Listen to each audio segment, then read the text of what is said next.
Hello students, आज वाले lecture में हम पढ़ने वाले हैं बेटा इंथैल्पी ऑफ फेज ट्रांसफॉर्मेशन के बारे में।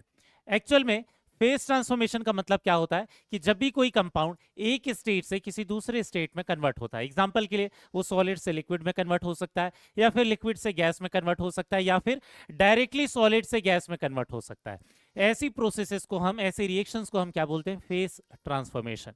इनमें इंथैल्पी चेंज कैसे होता है, इसको आज के लेक्चर में सीखेंगे। एक्चुअल में आपको इंथैल्पी ऑफ फेज ट्रांसफॉर्मेशन से रिलेटेड इंडिविजुअल क्वेश्चंस बहुत ही कम देखने को मिलेंगे, लेकिन आगे आने वाले लेक्चर्स में जब हम दूसरे इंथैल्पीज को पढ़ेंगे तो वहां कहीं ना कहीं इन इंथैल्पी ऑफ फेज ट्रांसफॉर्मेशन को इंक्लूड करके बहुत सारे क्वेश्चंस बनते हैं।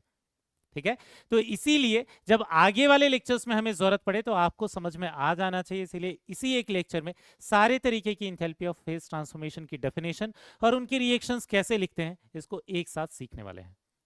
ठीक है बेटा, तो स्टार्ट करते हैं। सबसे पहला वाला जो इंथैल्पी ऑफ फेज ट्रांसफॉर्मेशन हमें पढ़ना है वो क्या चीज है? Standard enthalpy of fusion. Fusion किसको बोलते हैं बेटा? फ्यूजन बोलते हैं मेल्टिंग की प्रोसेस को। ठीक है ना, फ्यूजन किसके लिए वर्ड यूज करते हैं? मेल्टिंग वाली प्रोसेस को बोलते हैं, जिसमें सॉलिड किस में कन्वर्ट होता है? लिक्विड में कन्वर्ट होता है। अब इसकी डेफिनेशन को समझते हैं। याद रखना बेटा, इसकी डेफिनेशन में बहुत इंपॉर्टेंट टर्म्स हैं जिन कंडीशंस को समझना आपके लिए बहुत ज्यादा जरूरी है। ठीक है, देखना डेफिनेशन क्या है।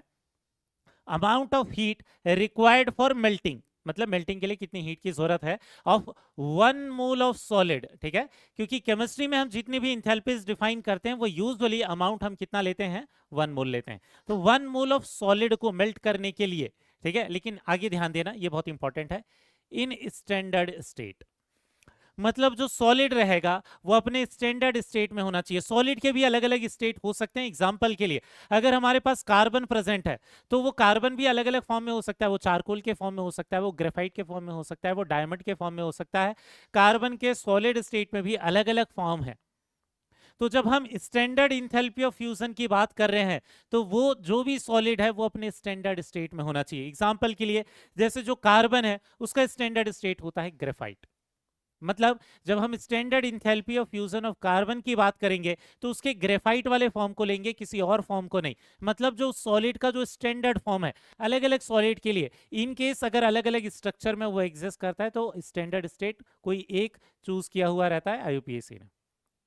ठीक है ना, तो वो जो भी सॉलिड है, ठीक है, हर सॉलिड तो नहीं लेकिन वो जो भी सॉलिड है वो अपने स्टैंडर्ड स्टेट में होना चाहिए। ठीक है, अब आगे, एट कांस्टेंट टेम्परेचर, मतलब इस पूरी प्रोसेस को जब हम कराएंगे, पूरी मेल्टिंग वाली प्रोसेस को जब कराएंगे तो हमेशा टेम्परेचर क्या होना चाहिए बेटा?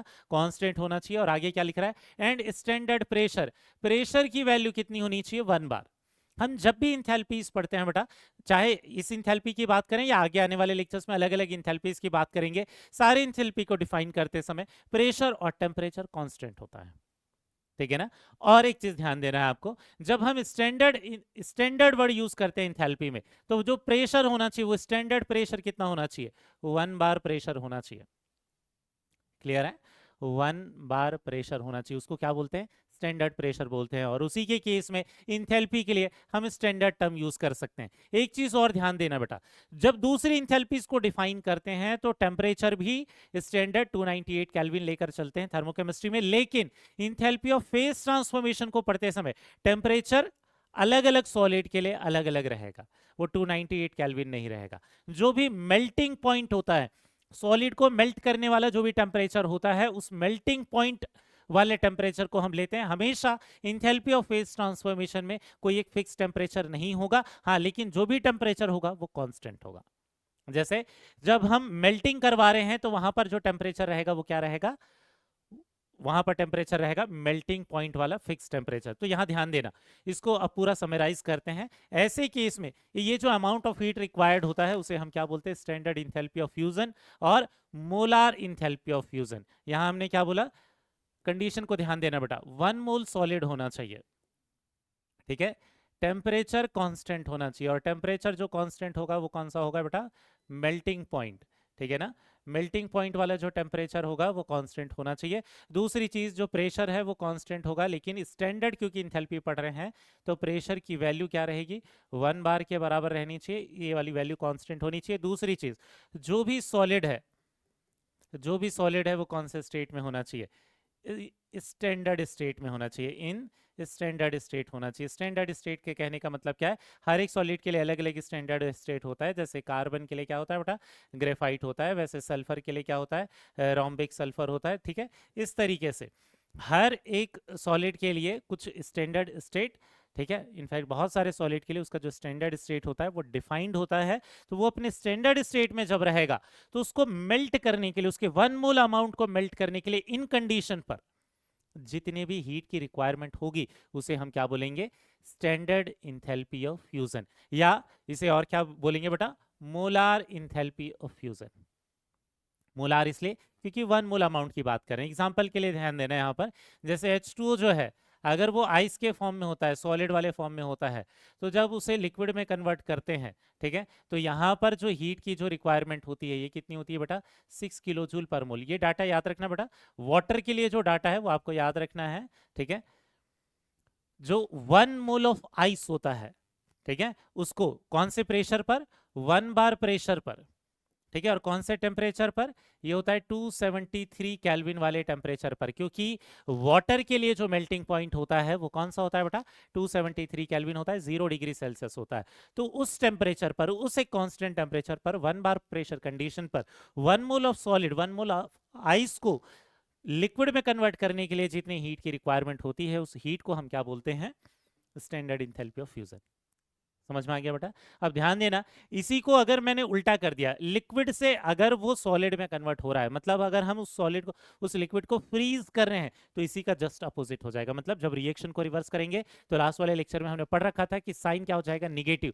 मतलब यहाँ 6 किलो जूल जो एब्जॉर्ब कर रहा था वही 6 किलो जूल अब क्या करेगा, वो रिलीज कर देगा। तो इन केस अगर लिक्विड से सॉलिड में फ्रीज करके कन्वर्ट कर रहे हैं तो डेल्टा एच की वैल्यू, इंथैल्पी चेंज की वैल्यू हो जाएगी -6 किलो जूल पर मोल। समझ में आया बेटा। यहाँ एक ध्यान देने वाली बात यह है, इसी को आप फिजिक्स में एक और नाम से पढ़ते हो, क्या चीज, लेटेंट हीट ऑफ फ्यूजन। ठीक है ना, लेटेंट हीट ऑफ फ्यूजन, इस नाम से भी पढ़ते हो बेटा।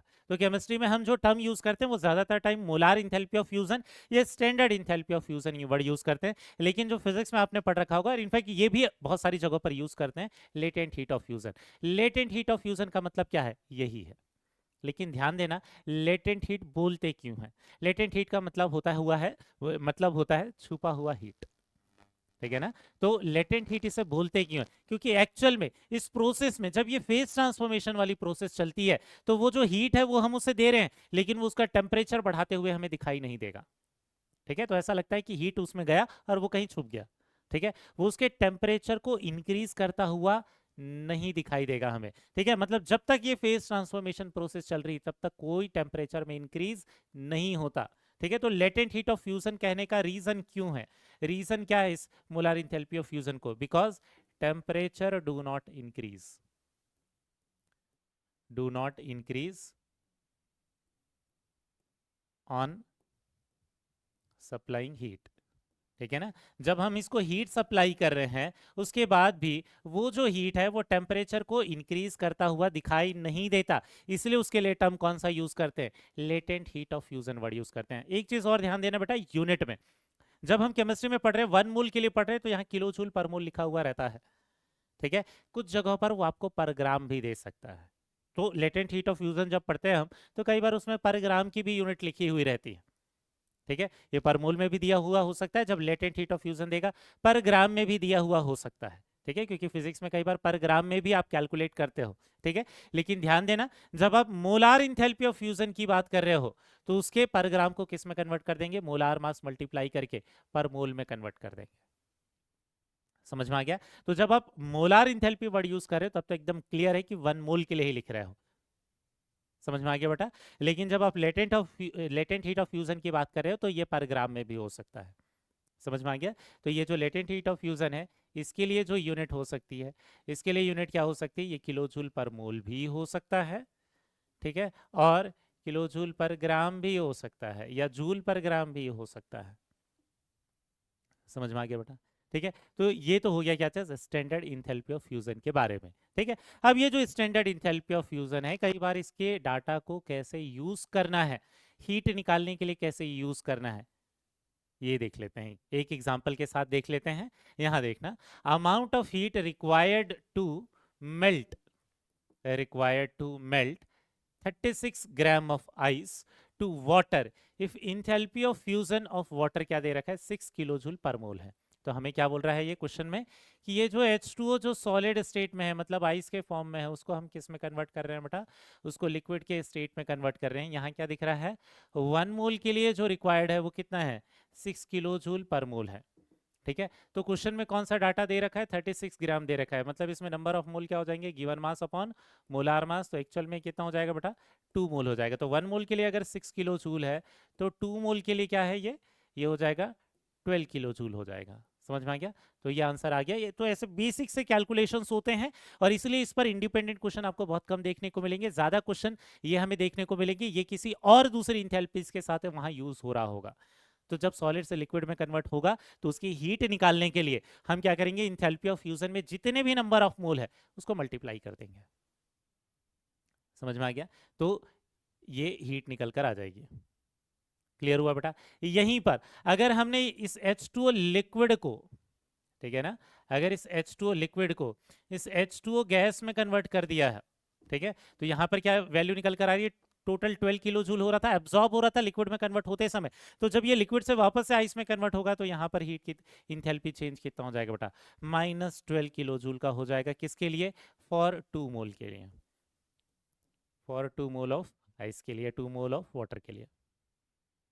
समझ में आ गया, बहुत ही बेसिक कैलकुलेशन है, बस आपको डेफिनेशन समझनी है, और उस डेफिनेशन में जो कंडीशंस हैं उसको ध्यान देना बेटा। हमेशा इंथैल्पीज की जब भी आप डेफिनेशंस पढ़ोगे, या जब भी कोई भी दूसरे इंथैल्पीज के बारे में हम जब पढ़ेंगे, तो उनकी कंडीशंस को हमेशा ध्यान देना है, कौन सी कंडीशन पर उसे डिफाइन करते हैं ये आपको ध्यान देना है।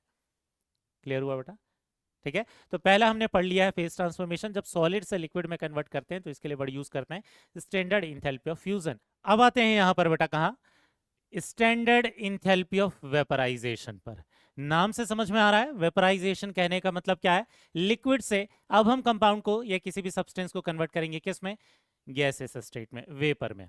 डेफिनेशन समझते हैं, कंडीशन ध्यान में रखना ज्यादा जरूरी है आपके लिए। क्या दिया हुआ है, amount of heat required to vaporize 1 mole of liquid, यहां भी अमाउंट क्या है बेटा, 1 मोल है। आगे क्या दे रखा है, at constant temperature, constant temperature मतलब कौन सा टेम्परेचर होना चाहिए, बॉइलिंग पॉइंट होना चाहिए। आगे बोल रहा है and standard pressure, standard pressure तो हमारा हमेशा कौन सा रहेगा, 1 बार रहेगा। और आगे लिख रखा है called standard enthalpy of vaporization और मोलार इंथैल्पी ऑफ वेपराइजेशन। यहां पर भी सिमिलर कंडीशन दिखाई दे रही होगी बेटा आपको, कि अमाउंट जो है वो लिक्विड का जो है वो कितना है, 1 मोल अमाउंट है। दूसरा जो है टेम्परेचर, वो क्या रहेगा, कांस्टेंट टेम्परेचर। जो टेम्परेचर रहेगा वो कौन सा होना चाहिए, बॉइलिंग पॉइंट होना चाहिए। ठीक है ना बेटा, यहाँ बॉइलिंग पॉइंट होना चाहिए। दूसरा जो प्रेशर है वो क्या रहेगा, कांस्टेंट होना चाहिए, कांस्टेंट प्रेशर होना चाहिए। और ये क्या होना चाहिए, 1 बार होना चाहिए। ऐसी कंडीशन में 1 मोल लिक्विड को जब वेपराइज करेंगे, उसके लिए जितनी भी हीट लगेगी उसे बोलेंगे हम स्टैंडर्ड इंथैल्पी ऑफ वेपराइजेशन। ठीक है, एग्जांपल के लिए जैसे ये जो H2O लिक्विड है, इसके 1 मोल को जब हम किस में कन्वर्ट कर देंगे बेटा, H2O गैस में, तो जितने भी इंथैल्पी की जरूरत होगी उसे क्या बोलेंगे, इंथैल्पी ऑफ वेपराइजेशन, जो कि वाटर के लिए कितना होता है 40.78, या अप्रॉक्स हम क्या लिख सकते हैं 40.8 किलो जूल पर मोल। इन केस क्वेश्चन में डाटा नहीं दिया हुआ है तो आपको इस डाटा को यूज करना है, अदरवाइज तो वैसे वो क्वेश्चन में देकर रखता है। इन केस क्वेश्चन में अगर 44 दे रखा है, आप 44 ही लोगे बेटा। अगर 40 दे रखा है 40 लेना है, 41 दे रखा है 41 लेना है। नहीं दिया है तो फिर इस डाटा को यूज कर सकते हो, लेकिन फिर भी आपको एक रफ आइडिया होना चाहिए कि वाटर के लिए इंथैल्पी ऑफ फ्यूजन की वैल्यू कितनी है और इंथैल्पी ऑफ वेपराइजेशन की वैल्यू कितनी है। क्लियर है, तो यहां पर दिख रहा होगा कि जैसा हमने फ्यूजन को डिफाइन किया था वैसे ही वेपराइजेशन है। यहां पर भी जैसे वहां टर्म यूज कर रहे थे लेटेंट हीट ऑफ फ्यूजन, यहां पर एक और टर्म यूज हो सकता है, कौन सा बेटा, लेटेंट हीट ऑफ वेपराइजेशन। ठीक है ना, तो ये वाला टर्म आप फिजिक्स में भी देखते हो, लेटेंट हीट ऑफ वेपराइजेशन। ठीक है, लेटेंट हीट अगेन इसको क्यों बोलते हैं, क्योंकि यहां पर जब तक फेज ट्रांसफॉर्मेशन की प्रोसेस चलती है हम इसे हीट सप्लाई करते रहेंगे, लेकिन इसका टेम्परेचर चेंज नहीं होता। ठीक है ना, तो यहां पर नो टेम्परेचर चेंज, ठीक है, नो टेम्परेचर चेंज मतलब कोई टेम्परेचर चेंज नहीं होता ऑन सप्लाइंग हीट। इस वाले फेस ट्रांसफॉर्मेशन प्रोसेस के समय, ठीक है। एक बार जब पूरी फेस ट्रांसफॉर्मेशन प्रोसेस कंप्लीट हो जाएगी, उसके बाद फिर क्या होता है, उसके बाद फिर ये टेम्परेचर बढ़ना शुरू हो जाता है। मतलब यहाँ पर जो बॉइलिंग पॉइंट होता है ये क्या कितना होता है, वाटर के लिए 373 केल्विन होता है, किसी और सब्सटेंस के लिए कोई और बॉइलिंग पॉइंट होगा। तो अलग अलग सब्सटेंस के लिए अलग अलग टेम्परेचर की बात हम करते हैं यहाँ पर, लेकिन वाटर के लिए 373 केल्विन है। लेकिन जब तक ये रिएक्शन चलेगी तब तक वो टेम्परेचर चेंज नहीं होगा। जब तक पूरी तरीके से लिक्विड उस गैस में कन्वर्ट नहीं हो जाता तब तक वहां पर टेम्परेचर चेंज दिखाई नहीं देगा। इसलिए उसको हिडन हीट के बोलते हैं, या फिर उसे लेटेंट हीट ऑफ वेपराइजेशन बोलते हैं। Again, latent heat of vaporization जब आपको वो लिखेगा तो वो पर ग्राम में भी दे सकता है, पर मोल में भी दे सकता है आपको, लेकिन जब भी मोलार इंथैल्पी ऑफ वेपराइजेशन लिखा होगा तो यूनिट किलो जूल पर मोल ही लेना है। समझ में आ गया बेटा? ठीक है। अब यहां पर वैसे ही अगर ये इस प्रोसेस को हम रिवर्स कर दें, जैसे गैस को अगर लिक्विड में कन्वर्ट कर दें, तो यहाँ क्या होगा, इंथैल्पी चेंज -40.8 किलो जूल पर मोल हो जाएगा। ठीक है ना? जितनी हीट ये अब्सॉर्ब कर रहा था लिक्विड से गैस में कन्वर्ट होने के लिए, उतना ही रिलीज कर देगा जब गैस से लिक्विड में जाएगा। क्लियर हो गया बेटा? इसे हम बोलते हैं इंथैल्पी ऑफ वेपराइजेशन। एक सिंपल सा एग्जांपल लेते हैं इसी के कैलकुलेशन को समझने के लिए। यहां देखना, क्वेश्चन में क्या बोला है, इंथैल्पी चेंज निकालना है व्हेन 90 ग्राम ऑफ स्टीम, मतलब वाटर की बात कर रहा है। वाटर जो है स्टीम है, स्टीम है मतलब कौन से स्टेट में है, गैसेस स्टेट में है, at 373 kelvin is condensed completely. Condensed बोल रहा है, इसका मतलब जो H2 है वो कौन से स्टेट में चला जाएगा, लिक्विड स्टेट में चला जाएगा, और टेम्परेचर कांस्टेंट है। ठीक है। If enthalpy of vaporization, enthalpy of vaporization क्या है, 41 किलो जूल पर मोल। मतलब लिक्विड को गैस में कन्वर्ट करने के लिए 41 किलो जूल पर मोल लगता है। गैस को लिक्विड में कन्वर्ट कर रहे हैं यहाँ पर, तो यहाँ पर जो डेल्टा एच होगा वो क्या हो जाएगा बेटा, -41 किलो जूल पर मोल। मतलब यहाँ पर 1 मोल में ये कितनी हीट रिलीज करेगा, ये हीट रिलीज करेगा -41 किलो जूल। जब 1 मोल ऑफ वाटर को स्टीम से कंडेंस करके हम लिक्विड वाटर में कन्वर्ट कर देंगे। ठीक है। लेकिन क्वेश्चन में हमें कितना अमाउंट दे रखा है बेटा, 90 ग्राम दे रखा है, तो नंबर ऑफ मोल कितने हो जाएंगे, given mass upon molar mass, मतलब ये कितना हो जाएगा, 5 मोल हो जाएगा। तो 1 मोल के लिए 41 है, तो ऐसे केस में 5 मोल के लिए कितना हो जाएगा बेटा, -41 इंटू क्या हो जाएगा, 5 हो जाएगा। ये कितना हो जाएगा, बच्चों के बीच 205 किलो जूल ये रिलीज कर देगा। मतलब इंथैल्पी चेंज माइनस में निकल कर आएगा। ठीक है। इन केस अगर हमारे पास क्या दे रखा है कि ये गैस से वापस से कन्वर्ट कर रहे हैं किस में, लिक्विड में। समझ में आ गया है बेटा ये? ठीक। तो जब भी रिएक्शन को रिवर्स करते हैं तो साइन हमेशा क्या हो जाता है, चेंज हो जाता है। ठीक है। अब इसके बाद ये समझना जरूरी है कि जो हम इंथैल्पी ऑफ वेपराइजेशन पढ़ रहे हैं वो एक्चुअल में किस पर डिपेंड करता है, इंटरमोलिकुलर फोर्स पर। ऐसा क्यों? क्योंकि जैसे मान लेते हैं कोई एक लिक्विड है, उस लिक्विड में बहुत सारे मॉलिक्यूल्स हैं, जैसे ए है। जब इसको वेपराइज करेंगे, तो जब इसको वेपराइज करेंगे तो क्या होगा, जो हीट होगा इसके बीच के इंटरमोलिकुलर फोर्स को खत्म कर देगा। इसके बीच के इंटरमोलिकुलर फोर्स को खत्म कर देगा, तभी ये किस में कन्वर्ट हो जाएंगे, ये गैसियस मॉलिक्यूल्स में कन्वर्ट हो जाएंगे। लिक्विड वाले मॉलिक्यूल्स के बीच में जो इंटरेक्शन होता है, जो इंटरमोलिकुलर फोर्स होता है, वो अलग हो जाने चाहिए, तब तो वो गैसेस में अलग अलग पार्टिकल के फॉर्म में जाएंगे। ठीक है ना? तो कहने का मतलब ये है कि एक्चुअल में जो इंथैल्पी ऑफ वेपराइजेशन होता है, ठीक है ना, वो किस पर डिपेंड करता है, वो डिपेंड करता है इंटरमोलिकुलर फोर्स पर। इंथैल्पी ऑफ वेपराइजेशन ज्यादा होगा इन केस मॉलिक्यूल के बीच में, अलग अलग मॉलिक्यूल के बीच में क्या होगा, इंटरमोलिकुलर फोर्स ज्यादा होगा। ठीक है ना? एग्जाम्पल के लिए यहाँ पर अलग अलग ले लेते हैं। एक तो मैंने NaCl ले लिया, बहुत ही अलग केस हो गया ये तो। एक ले लेते हैं H2O, एक ले लेते हैं NH3, और एक ले लेते हैं HCl। यहाँ देखना बेटा, एक NaCl दूसरे NaCl के बीच में क्या रहता है, हमेशा आयनिक बॉन्ड रहते हैं। सारे Na+ और Cl में माइनस के बीच में क्या है, आयनिक बॉन्ड होते हैं। तो आयनिक बॉन्ड बहुत ही ज्यादा स्ट्रॉन्ग होते हैं, इनको वेपराइज करना आसान बात नहीं है, बहुत डिफिकल्ट है। इसका इंथैल्पी ऑफ वेपराइजेशन बहुत ज्यादा होगा क्योंकि इनमें इंटरमोलिकुलर फोर्स बहुत ही ज्यादा है। ठीक है। एक H2O मॉलिक्यूल और दो H2O मॉलिक्यूल के बीच में क्या होता है, हाइड्रोजन बॉन्ड होता है। ठीक है। वैसे ही एक NH3 मॉलिक्यूल और दूसरे NH3 मॉलिक्यूल के बीच में भी क्या होता है, हाइड्रोजन बॉन्ड होता है। लेकिन स्ट्रॉन्गर हाइड्रोजन बॉन्ड किस में होता है, वाटर में होता है एज कम्पेयर टू NH3। तो इसका जो इंथैल्पी ऑफ वेपराइजेशन होगा वो ज्यादा होगा NH3 से। इसके अलावा HCl, एक मॉलिक्यूल ऑफ HCl और दूसरे मॉलिक्यूल ऑफ HCl के बीच में क्या होता है बेटा, डाइपोल डाइपोल फोर्सेस होते हैं। ठीक है। और अगर डाइपोल डाइपोल फोर्सेस होते हैं तो फिर हाइड्रोजन बॉन्ड स्ट्रॉन्गर होता है डाइपोल डाइपोल फोर्स से, ठीक है ना। तो ये वाला जो इंटरमोलिकुलर फोर्स वाला जो टॉपिक है वो डिटेल में हम पढ़ते हैं केमिकल बॉन्डिंग वाले चैप्टर में, ठीक है। तो उस इंथैल्पी ऑफ वेपराइजेशन को कंपेयर करने के लिए अलग अलग चीजों में आप क्या कर सकते हो, आप कंपेयर कर सकते हो उनके बीच के इंथैल्पी ऑफ वेपराइजेशन को, उनके बीच के इंटरमोलिकुलर फोर्स को।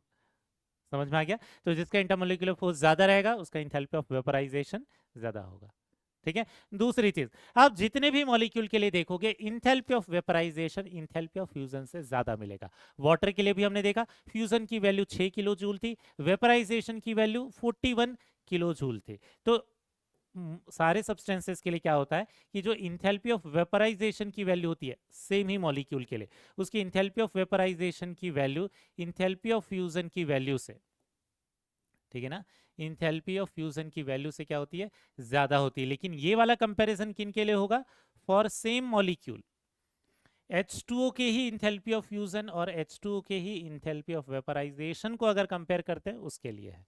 अगर सिर्फ CCl4 के ही एक ही मॉलिक्यूल के इंथैल्पी ऑफ वेपराइजेशन और इंथैल्पी ऑफ फ्यूजन को कंपेयर करते हैं उसके लिए कंपैरिजन है। तो एक ही मॉलिक्यूल को अगर ले लें तो उनमें इंथैल्पी ऑफ वेपराइजेशन क्या होता है, ज्यादा होता है as compared to enthalpy of fusion. समझ में आ गया बेटा। तीसरी चीज इसमें ये देखते हैं कि हम लोगों ने क्या बोला, अभी जो हमने प्रोसेस पढ़ी उसमें ये देखा कि जब भी फेज ट्रांसफॉर्मेशन प्रोसेस होती है तो उसमें टेम्परेचर चेंज नहीं होता, ठीक है ना। तो यहां ध्यान देना, जैसे मान लेते हैं हमारे पास कोई सॉलिड है, हमने उसको हीट देना चालू रखा, जैसे जैसे हीट देना चालू रखा वो सॉलिड का क्या होगा बेटा, उस सॉलिड का टेम्परेचर बढ़ेगा, ठीक है ना।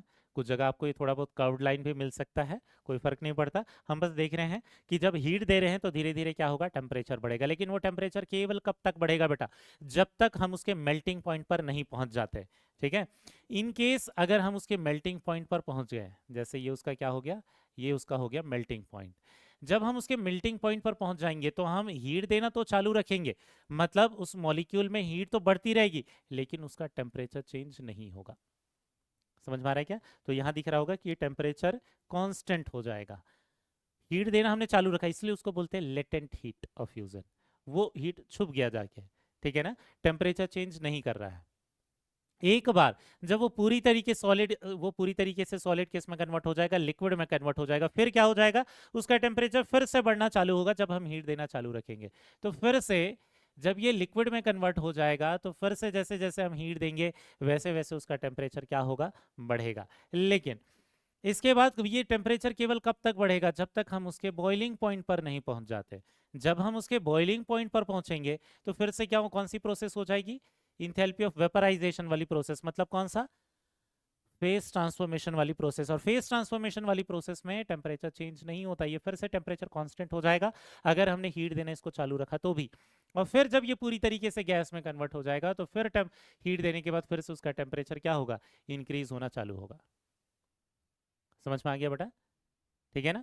तो हर एक पोर्शन के लिए हम अलग अलग तरीके से हीट निकालते हैं और इसके कैलकुलेशन हमने कहां पर कर रखे थे बेटा, जब हम लोगों ने सेक्शन 1 पढ़ा था किसका, थर्मोडायनेमिक्स का, तो उसमें हीट वाला जो लेक्चर है उसमें हमने इसके कैलकुलेशंस भी कर रखे हैं बेटा, वहां पर भी हमने इस ग्राफ को पढ़ा था, ठीक है, वहां पर इसके कैलकुलेशंस भी देख रखे हैं हम लोगों ने, ठीक है ना।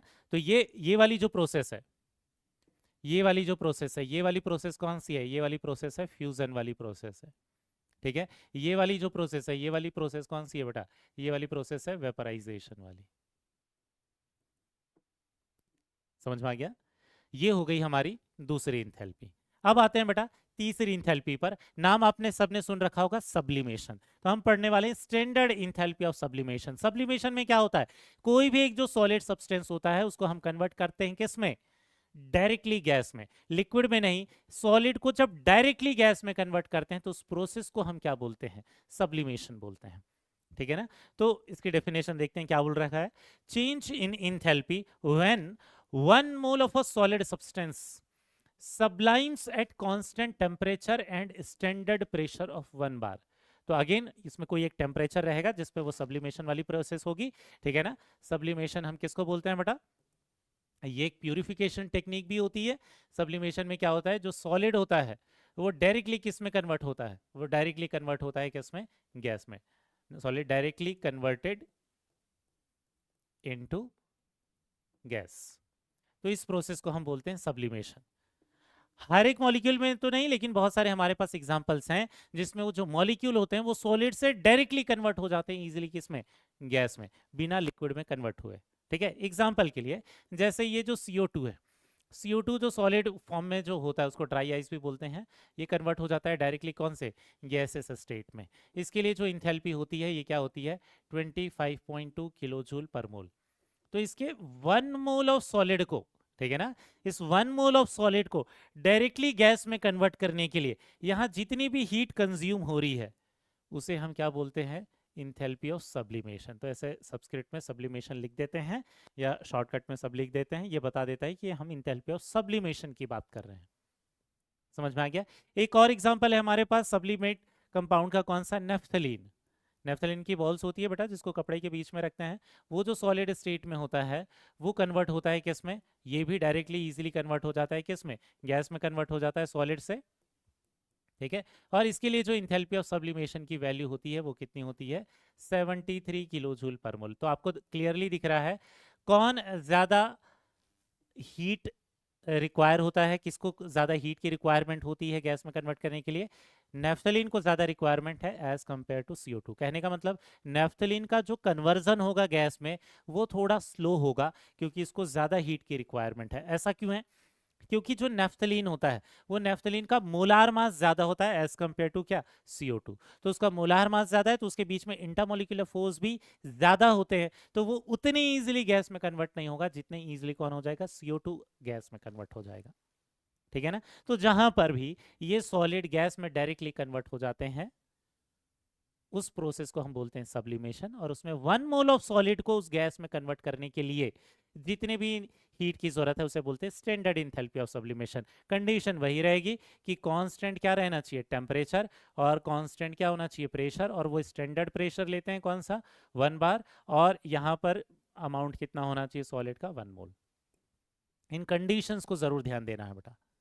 ठीक है, वैसे हम और भी बहुत ज्यादा दूसरे कंपाउंड के एग्जांपल पढ़ेंगे जिनमें जो सब्लिमेशन में पार्टिसिपेट करते हैं, लेकिन उसको डिटेल में पढ़ने वाले हैं बेटा जब हम सब्लिमेशन वाला प्यूरिफिकेशन टेक्निक पढ़ेंगे प्यूरिफिकेशन वाले चैप्टर में। ठीक है ना। तो ये हो गई हमारी तीसरी इंथैल्पी। ठीक है, अब आज के लेक्चर में सबसे लास्ट वाली इंथैल्पी पर चलते हैं। एक्चुअल में ये फेस ट्रांसफॉर्मेशन नहीं है, ये सिर्फ ट्रांजिशन है। क्या किसी एलोट्रोप के लिए पढ़ रहे हैं उसी को वो क्या बोलते हैं, इंथैल्पी ऑफ ट्रांजिशन। तो ये पूरी तरीके से फेस ट्रांसफॉर्मेशन क्यों नहीं है, क्योंकि ऐसा नहीं कि इसमें ये सॉलिड से लिक्विड में कन्वर्ट होगा, इसमें एक सॉलिड से दूसरे सॉलिड में ही कन्वर्ट होगा, लेकिन उसके स्ट्रक्चर्स बदल जाएंगे, उसके अंदर की बॉन्डिंग बदल जाएगी, कंपाउंड वही रहेंगे, एलिमेंट वही रहेंगे। ठीक है, लेकिन उसके अंदर के स्ट्रक्चर्स बदल जाएंगे। ठीक है, तो उसमें भी कोई ना कोई हीट एब्जॉर्ब होती है या कोई ना कोई एक हीट रिलीज होती है जब एक एलेक्ट्रॉप दूसरे एलेक्ट्रॉप में कन्वर्ट होता है। एग्जांपल के लिए जब ग्रेफाइट डायमंड में कन्वर्ट होगा या डायमंड ग्रेफाइट में कन्वर्ट होगा, तो अलग अलग सॉलिड के बहुत अलग अलग एलेक्ट्रॉप्स भी होते हैं। तो जब एक एलेक्ट्रॉप दूसरे एलेक्ट्रॉप में कन्वर्ट होता है तो उसके लिए जो हीट की एब्जॉर्प्शन की रिक्वायरमेंट होती है, वो जितनी हीट रिलीज करता है उसे क्या बोलते हैं, इंथैल्पी ऑफ ट्रांजिशन। ठीक है, तो डेफिनेशन देखते हैं क्या है ये। The enthalpy of transition for an allotrope is the heat absorbed और रिलीज्ड। दोनों हो सकता है, डिपेंड करता है कि कौन से एलोट्रॉप से कौन से दूसरे एलोट्रॉप में कन्वर्ट हो रहा है। ठीक है, when one allotropic form of an element is converted into another. ठीक है, एक एलोट्रोपिक फॉर्म दूसरे एलोट्रोपिक फॉर्म में अगर कन्वर्ट हो रहा है, एग्जांपल के लिए जैसे ये जो कार्बन है इसका एक एलोट्रोपिक फॉर्म होता है कौन सा, ग्रेफाइट। ठीक है, अगर ये अपने दूसरे एलोट्रॉप में कन्वर्ट हो रहा है, किस में कन्वर्ट हो रहा है बेटा, डायमंड में कन्वर्ट हो रहा है, तो यहां पर इंथैल्पी ऑफ ट्रांजिशन जो होगा, ठीक है ना, एक एलोट्रॉप का दूसरे एलोट्रॉप में कन्वर्ट होने के लिए ये होता है +2 किलो जूल पर मोल। कहने का मतलब जब वो ग्रेफाइट डायमंड में कन्वर्ट होगा तो इतनी हीट अब्सॉर्ब करेगा, जब डायमंड ग्रेफाइट में कन्वर्ट होगा तो इतनी ही हीट फिर वो रिलीज कर देगा। ठीक है, वैसे एग्जाम्पल और कौन सा देख सकते हैं, सल्फर का। सल्फर का एक एलोट्रॉप होता है बेटा जिसे हम क्या बोलते हैं, मोनोक्लिनिक सल्फर। ठीक है, और ये जो मोनोक्लिनिक सल्फर होता है ये जब कन्वर्ट होता है किस में, रोम्बिक सल्फर में, ये इसका दूसरा एलोट्रॉप होता है। ठीक है, तो यहाँ पर जो इंथैल्पी ऑफ ट्रांजिशन होता है, एक एलोट्रॉप को दूसरे एलोट्रॉप में कन्वर्ट होने के लिए जितनी हीट की जो हीट रिलीज करता है वो कितना होता है, -1.3 किलो जूल पर मोल। मतलब इंथैल्पी ऑफ ट्रांजिशन पॉजिटिव और निगेटिव भी हो सकता है, डिपेंड करता है कौन से एलोट्रॉप से कौन से दूसरे एलोट्रॉप में कन्वर्ट हो रहा है। समझ में आ गया बेटा? ठीक है, तो ये तो हो गया एलोट्रॉप के लिए जो इंथैल्पी ऑफ ट्रांजिशन हम पढ़ते हैं। ठीक है, एक बेसिक सा एग्जांपल देख लेते हैं इसके कैलकुलेशन के लिए। यहाँ क्या दे रखा है बेटा हमें, ग्रेफाइट से जब डायमंड में कन्वर्ट होता है तो इंथैल्पी ऑफ ट्रांजिशन दे रखा है उन्होंने, 2 किलो जूल पर मोल होता है। क्वेश्चन में क्या बोला है, enthalpy change when 6 gram graphite is converted to diamond. ठीक है, तो वहां क्या दिख रहा होगा, ये जो 2 किलो जूल पर मोल है, ये इसका मतलब क्या है, ये 1 मोल के लिए है। और 6 ग्राम कहने का मतलब क्या है, ग्रेफाइट कार्बन ही है, given mass upon molar mass 12 हो जाएगा, ये कितना हो जाएगा, हाफ मोल हो जाएगा। हमें दिख रहा है 1 मोल के लिए 2 किलो जूल लगता है, तो ऐसे केस में अगर हमारे पास अमाउंट दे रखा है हाफ मोल, तो इसमें कितना लगेगा बेटा, 1 किलो जूल लगेगा। समझ में, 1 किलो जूल के लिए 1 मोल के लिए 2 किलो जूल, तो हाफ मोल के लिए अमाउंट वो हीट भी आधा हो जाएगा, 1 किलो जूल हो जाएगा। ठीक है, क्या चीज, इंथैल्पी चेंज। समझ में आ गया बेटा? ठीक है, तो यहाँ पर हम लोगों ने आज सारी जो भी इंथैल्पी ऑफ फेस ट्रांसफॉर्मेशन था उसको कंप्लीटली पढ़ लिया है। अब नेक्स्ट वाले लेक्चर में बहुत ही इंपॉर्टेंट एक इंथैल्पी पढ़ने वाले जिसका नाम है enthalpy of formation. Previous year में कई बार इस इंथैल्पी पर क्वेश्चन पूछे गए हैं बेटा, इंथैल्पी ऑफ फॉर्मेशन। तो मिलेंगे उस टॉपिक को लेकर नेक्स्ट वाले लेक्चर में, तब तक के लिए बाय बेटा।